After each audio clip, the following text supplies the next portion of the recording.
This is Black Country Blokes chewing the fat. Listen. I've been hearing a lot lately about men don't talk, but in my experience, men do talk, just people aren't listening. So it's going to be me and a group of blokes discussing our struggles and victories through life. Warning, there may be some bad language, so apologies to all the mums, especially my own. Let's get going. Having you guys, it's the Black Country Blokes chewing the fat about everything is mental health, disability, and life in general. Here with me, Kev Dillon, and my partner in crime, as always, Lee Cadman. Now, we've had all summer off. What summer we've had. Hasn't it been a bloody vile summer? I mean, not what we've actually done, but weather-wise, we had that little dabble in June we had last week, but hasn't it been miserable?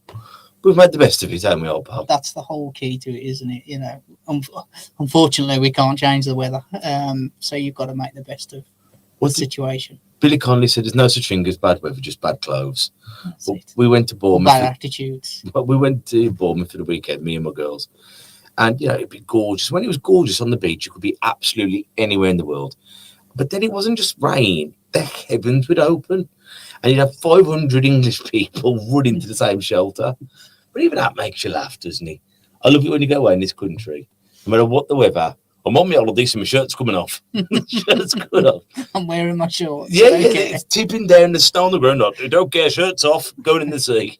Yeah. But you meet characters. What I do love about going away, I've said it a million times before we get into our gratitude list. I love going away because I turn my phone off. I don't have my phone on me. And I love people watching. And I'm one of them. I love just talking to random people. And we're in Bournemouth. And the Uber drivers and taxi drivers, they were just great. You know, every taxi driver we had there could have been a philosopher. You know, we were just having a laugh and a philosophy check with them. It's brilliant. I love interacting with people. You know, because people are interested when you break it down. It doesn't matter where you're from. Find something that brings us together. And you know what I mean? It's great. I love being here at the club. I mean, my gratitude list.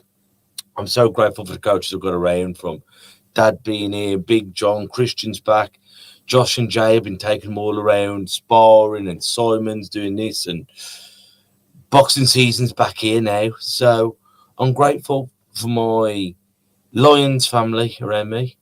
I'm grateful to be back here with you. I'm grateful for my blood family, my mum, my dad, my daughter, my wife. I'm grateful for the people in my life. I'm grateful that we're still going and we're going stronger than ever. So, yeah, got a lot to be grateful for. What are you grateful for, bruv? Oh, so I think looking back over the 6 weeks, I'm just grateful to have some holiday, spend some time with the kids. Just having a bit of quality time, spending time down the caravan. But I think more recently, now we've got back into it, I'm grateful to be back into a kind of routine at the same time, because when you are away, you do kind of lose all that. And it's nice. Yeah, it's nice to be back into a routine. Well, you saying routine, because routine is so important to our mental health and our mental well-being. Routine and direction. Before I went on my big holiday, I was training every day. I wasn't drinking. I was eating right. Then I had 2 weeks off and I lost all my routine. And then since then, it was just before the 6 weeks holiday. Then you've had the 6 weeks holiday. And it's so easy to go down them spirals of drinking a bit too much and eating your takeaways. And I'll start my training tomorrow. I heard a lovely saying. I think it was, what's the Rock's real name? Dwayne Johnson. Dwayne Johnson. Shout out, Dwayne. But it was them two. He goes, it's either I'll do it tomorrow or day one. And I thought, how great that is. Either I'll do it tomorrow or today is the first day that I'm doing it. And I thought that narrative in that mind is brilliant, because when we procrastinate, we never actually get anywhere. But when we just step away from it and do it now, it gets done straight away. And I think that's the problem when you are drinking and being lazy, even to, I'll take the recycling out tomorrow, or I'll do the bin in a bit, or I'll do the washing up.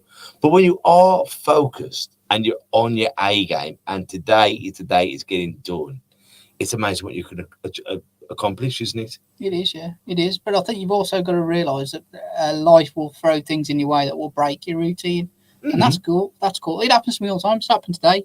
You know, my daughter's had to stay off school, so that means I've had to stayed at home with her and looked after her instead of going out to work and doing my usual. And again, that's a break in the routine that I'm getting back into as we come out of the holidays. And that's one thing she's taught me. Actually, it doesn't matter. Does it matter? No, because tomorrow, or maybe not tomorrow, maybe the next day, but just don't punish yourself for dropping off and keeping on with those bad habits because you haven't done it for a while.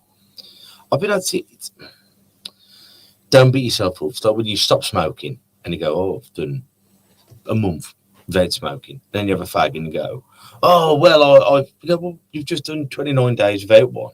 If you've had 20 on that one night, don't beat yourself up. Because day one, I'm not smoking again from now. Be kind to yourself. But there are some obstacles in life that are thrown on us, and there's some we throw upon ourselves.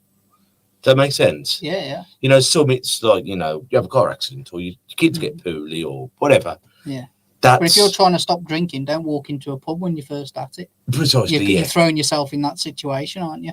Yeah, precisely. And being around smokers, being a packing gambling, so try and stay away from the bookies. You know what I mean? It's but that's the skills, the tools that we pick up through failing. Mm-hmm. You've got to learn the key to your failures. Yeah. And the key to your successes. Going, if I keep repeating my failures, then something's wrong. Yeah. Or I can fail, fall over and go, Yeah, it's like drinking. So if you're trying to stop drinking and then all of a sudden you go, oh, you know what, I have a craving, or I'm going around my friend's house and they're all drinking, and then you get back on that bandwagon, you know where you went wrong. You know, I'm not saying don't visit your friends, but do it to in your own time, in your own things, that when you know you can manage it. There's no point doing it into a week of not drinking. Yeah. Because there's a good chance you're going to fall off that wagon. That's it. When you're stubborn, or you're very easily late because... Yeah, and I think it's a time scale thing. Like, if you've done 3 years without drinking or smoking, you're more likely to try and protect those 3 years. Whereas if you're you're a week or a month in, it's less like, you know, you're not trying to. It's not a mass amount of time, is it? So you've still got the feeling for it as well. But on about success, you've just passed your course, haven't you? Send course. Send, yeah. So Send Law Level 1, 2, and 3 completed it today, which a charity called IPSI provide. So it's all done, and hopefully we can start helping parents with disabled children, EHCPs, all that kind of stuff, and tribunals. But what do all those words, what does SEND stand for? So it's Special Educational Needs and Disability. And what's that breakdown to? So basically that's a law regarding children with disabilities and their educational needs. I can't remember the year of the law now, but it's a law. And they condense it to make it easier than writing all that long thing out. But yeah, all it is really while your child is in school, and if they have a disability, mentally, physically, it's making sure they get the support in place to be able to, as much as possible, not be at a disadvantage than any other kid would be. Any added disadvantage? Added, yes. You know what I mean? Added and to try and level that playing field, I suppose, really.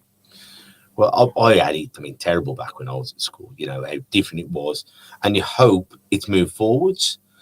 But unfortunately, as I always say, like, people have always fell down the cracks. But unfortunately, the cracks have become chasms, haven't they? Yeah. And when you read out some statistics, and I don't know if you've still got them up there. Yeah. But, like, you read some of them, and you're thinking, how on earth has it got these bloody bad? Yeah. Well, I'll just explain it slightly. So when you get a child with a disability going to school, you can ask to be assessed for a EHCP, which basically is educational needs plan. So you can put in there, just for instance, your child might need speech and language therapy. This is one thing. So you put in there, basically, the child needs speech and language therapy. This is why they need it, because, you know, they might need to catch up with these, or they might need to get the best out of their education. This is who's going to give that. So you get a qualified professional speech and language therapist. There's no point Kev going in there and do it. Basically, he's not qualified to do it. How long it should be for, how many times a week. You write it down in very simple terms. So it's half an hour, twice a week. This person's gonna do it. No vague terms. You know, there's no dispute in that. But let's say that need is not met. So that need's not met. Obviously, you speak to the school first and say, look, you're not giving this half an hour a week. You're only doing 15 minutes, or you're doing nothing at all. Speak to the school. If it's still not right, then you can take it to a tribunal where a judge or three judges will decide whether it is the case to do that. Or it can be something as simple as, like my daughter, when I went to my tribunal with my daughter, the local authority didn't have a school placement for her. So she's severely disabled, so it's pretty guaranteed she'd have a EHCP. But on there, it has to specify where this EHCP takes place. They didn't have a school for her, so we had to go to tribunal to fight to even put her into a school. The statistics last year, we're working off last year because we're not finished this year. Parents or guardians that took the local authority to a tribunal for varying reasons won by 95%. That's mad, isn't it? And that was the amount of tribunals last year were, the amount of people who started tribunals, should I say, started the process, they weren't all have finished, was 11,000 and a bit of change. So 11,000 people. And decisions made were 9,000 and something. So 9,000 people, 95% of them got their decision in their favour as parents and guardians. And unfortunately, so say this, the average day honest person going to court's petrifying. I've never been to court, and up to that point I'd never been to a tribunal, but on the lead up to it, that's what I imagined it would be like. And while I was in it, kind of what it might be in court. Kind of the same thing. You had two teams, for want of a better word, and three judges in front of you. Before you go, you're handing all the paperwork of why you make your case. The same with the opposite, same with the local authority. That paperwork and make your case, and you're allowed to read through that, and I suppose then you can combat any argument on either side. And he did. It felt very much like a course. And my wife wrote a statement, and I had to read it out in the end. I've been on this podcast, God knows how many times, and we've done all this. We've done speaking in front of builders and hairy ass blokes, and we've done quite a bit now. That broke me, doing that, reading that statement out as the last thing to do. Absolutely, I was tears down my eyes. Because you feel like you're the villain or a phony or an imposter. Not so much that. Not, I knew it was right. I know, yeah. And you were that scared that the outcome's not going to go your way, and you do feel. I wouldn't say I felt like it because the judges there are fantastic. All they want to get to is the truth of the matter. So we'd put in to go to the school she actually got into. We won out. We put into this school, and they were arguing that there was not enough capacity in this school. So and other things, but that was the main kind of argument. So we want this school. They've not named the school at all, which where she'd have gone if not, I don't know. But we want this school for these reasons. I forgot where I was going with that, but anyway, So but the judge is looking at the evidence, so he will ask things like, "Well, what's the classroom size? Are you using every single classroom in that school?" So it's very factual based. They're not for or against you. They just go, "Well, this is the evidence. Is it possible to fit this person in that school in that occasion?" It's a bit more detailed, but that's what they're looking for. But it must be honest, if the people are winning 95%. The people who are untrained are winning 95%. But some of them we train. That's a bit. But the vast majority of new HCPs, like in our situation, won't know that system at all. not even close to it. Hence why I did the course after, because we want to help people and guide them through that process. But yeah, and to make it even worse, the government have signed a contract now with a company who knows nothing about saying of 19 point something million pounds to reduce EHCPs or new EHCPs by 20%. So they're already losing a lot. So they're just going to end up losing more. Instead of doing the job Instead of doing time. What did I say the figure was that they spent? So on trying to defend parents taking them to tribunal, something like 256 million in a year, trying to defend them. And you, like I just said, there were conclusions were 9,000 and something. You divide 9,000 by 256 million. It seems quite obvious where you can save money there. You know. But then you're looking at like Birmingham Council going bum. You're thinking, well, and they're one of the worst offenders. Through not looking after the people who need it the most. Through not listening, not putting support in place. You know, yeah, it's just terrible. It's just terrible. But everything's a trickle-on effect, isn't it? You have a poorly child who needs help. When they don't get help, the parents, the guardians get stressed. This turns into mental health. And then no one's getting well, are they? You couldn't imagine the mental battle you go through a tribunal. You couldn't even, like, so I've never been to court. I've never been. So just that, let's forget about the illnesses and everything. I've said to you many times, if that had have happened to me the year before, my daughter was starting school the year before that, at that time she'd spent, over the summer period, 2 months in intensive care. I'd have had no chance of having that strength to fight that at all. It just wouldn't have been there. I'd have been too busy making sure she made it through that period. And people are at breaking point then. Yeah. And anything, not a small thing, they're big things, education for your kids. Because you're entrusting not only anyone out there who's got an able-bodied child, how frightening it is allowing someone to have full control of your child, never mind a child with special needs, and they can be non-verbal. That must take immense amount of trust.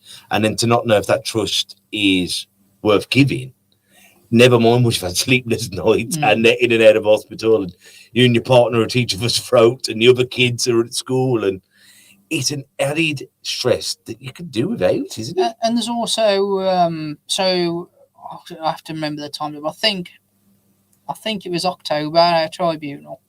So she was meant to start school in September, as every other kid does. So it was October, I think it went. It was either October or November. She didn't actually start school then till after the February half term. So there's a knock-on effect on her education. Us then not getting as much respite because she's not going to school. You know, it's all catastrophized. Do you think though, because that was 2019? They started school because they only did half of reception and then we had the madness. Our kids. I'm sure it was 19 because it's the same school year. I think they started 19. So as they went in the February. Oh yeah, it'd been the next. Club stayed in the March. Could they? No, I think she might have gone the year. I can't remember now. Well, you know, but it's that kind of bish bash bosh. And I remember saying to you at the time, like, she couldn't fit into a mainstream school. No. You know, it's not one of them like, well, he's got a speech impediment, or he's got visual impairment, or he's in a wheelchair, but he's perfect. You know, perfect able-minded and can talk. And you think about what world are you living in? But I think I have to remember this as well. The year that my daughter was meant to go to school, wasn't just her case where they 50, I think. Yes, 50 children with educational needs round in the Dudley borough didn't have a placement. Now these kids are, you know, they've been born, they've been coming through nursery. It should be no surprise at some point they're going to want to go to a school. Yeah. And it should be no surprise. You might not know every single one of them that can potentially go to mainstream and potentially to special school. But by the time you're coming up to that point, you have a very good knowledge of that. And those you should have those school placements in place. It hasn't been, God forbid, ever a catastrophe and something happened and a lot of children made very poorly.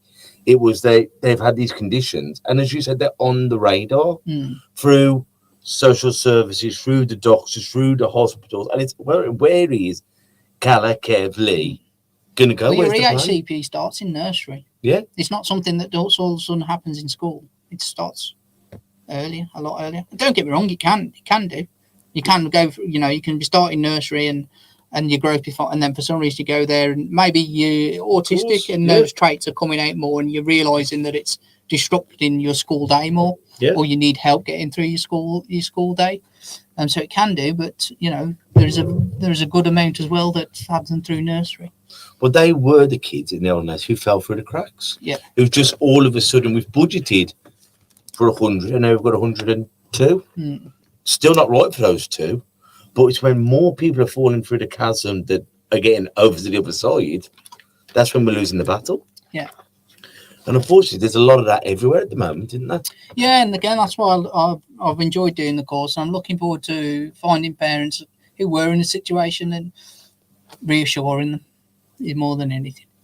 The knowledge now is better. There's going to be a lot of cases, hopefully, that come up, and I'm going to have to research more to help them get through it, because it's ultimately it's a number of different laws you have to learn to be able to do it. And even though the courses are great, they're in-depth laws. So it's going to be a lot of learning, but at least I can reassure that I've been through that process. And I can tell them about the 95%. I mean, basically, I can't lose at this point. But that gives you hope, doesn't it? It does. Because when it's 5% get through, then you're thinking, how's the little man ever going to are we ever going to fight the big guys? Yeah, and it put people off fighting, wouldn't it? Yeah. But when you're talking 95%. Still not guaranteed. Still not guaranteed. But it's a better chance. Yeah. The cards are stacked in your favour. Now, next week, we've got on Tuesday next week, the 19th, we're having the great barbers who are coming on our show later to talk about mental health, men's mental health especially. Was it Good Life? I'm just checking that, because you did ask me to check earlier. Yeah. And yes, Good Life Barbers in Birmingham. Good Life Barbers in Birmingham are going to be coming down to the Lions ABC and trimming hair from 10 a.m. to 5 p.m.-ish, and they're charging £5. So if you need a trim or a haircut or a beard cut or whatever, £5. That's a blooming steal. Upstairs next to our studio. Come down, meet us, come and see everyone, have a cheap haircut, and the money's going to be going to the Black Country Blokes. So we're doing one of our ventures, one of our talks, one of our we'll find a good way. We don't like wasting money when they've given it to us. Don't like wasting money anyway. But we'll do something spectacular with it. So please come down and come and see them. And they're on after that, aren't they? They're coming on. They've got a long day, haven't they, there, Kev? Good on them.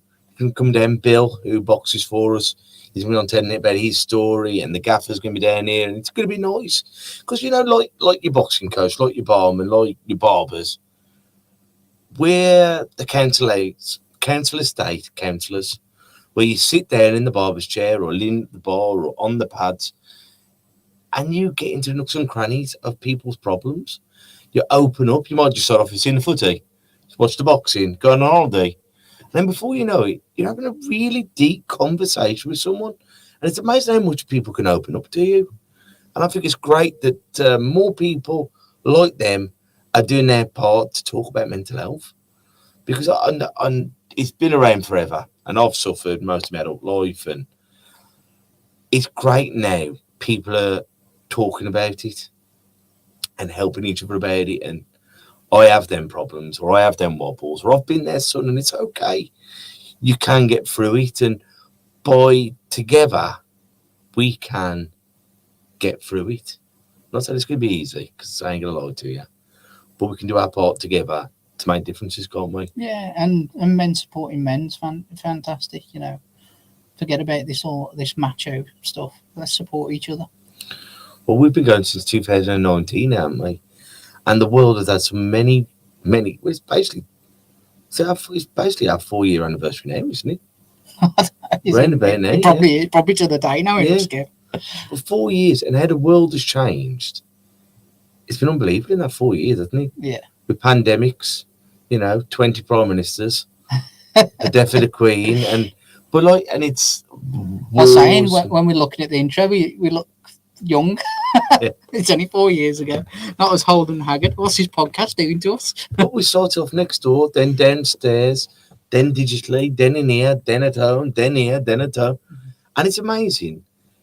In those 4 years, because we started off talking about men's mental health, which I'm still proud ambassadors for, and we've bridged off to so much, but it was a bit of a mute conversation, wasn't it? People weren't talking about it. And it's great since the pandemic how people have really tasted it and become more open with it. And hopefully we are moving in a better direction of it. It was Suicide Prevention Day on Sunday. And it's great how many people are speaking out about it, because I say this, I don't know if it's more open, more that we're so open with it and people talk, but suicide used to be that thing that used to happen behind closed doors. And then more and more people are coming out saying it happened to my brother, it happened to my dad, it happened to this. And I think by sharing pain and talking about pain, we can deal with pain better, because we realise we're not the only ones who are suffering, and it's bloody horrible. But a gentle word, a text message, a hug, a cuddle, whatever it is, can make the biggest difference to people, can't it? It does. And instead of just saying, you know what, he was the greatest bloke when he was alive, go out and tell someone when they're alive how much they mean to you. Because that might just stop them from doing something silly that they can't come back from. Reach out and tell people you love them, because heaven forbid you don't see them tomorrow. Well, Paul, well done on passing the course, first of all. I look forward to being back here next week, and I've had a trim, haircut, and I think I'm doing a talk for Beacon for the Blind, but I'm not sure what's going on. But I'll be telling you all about that next week. Any sayings, old pal? Always look on the bright side of life, Kev. No, well done. Well, guys, thank you for paying attention. Until we see each other next time, I want you all to take care of yourselves and each other. Ta-ra a bit. Listen. And that's a wrap for another show. But if there are any comments or messages that you would like us to read out for our next podcast, please be in touch. There are also lots of different organisations at the bottom of this page, and hopefully they can help you or someone you care about. Please share this to spread the word. Until we talk next time, ta-ra a bit.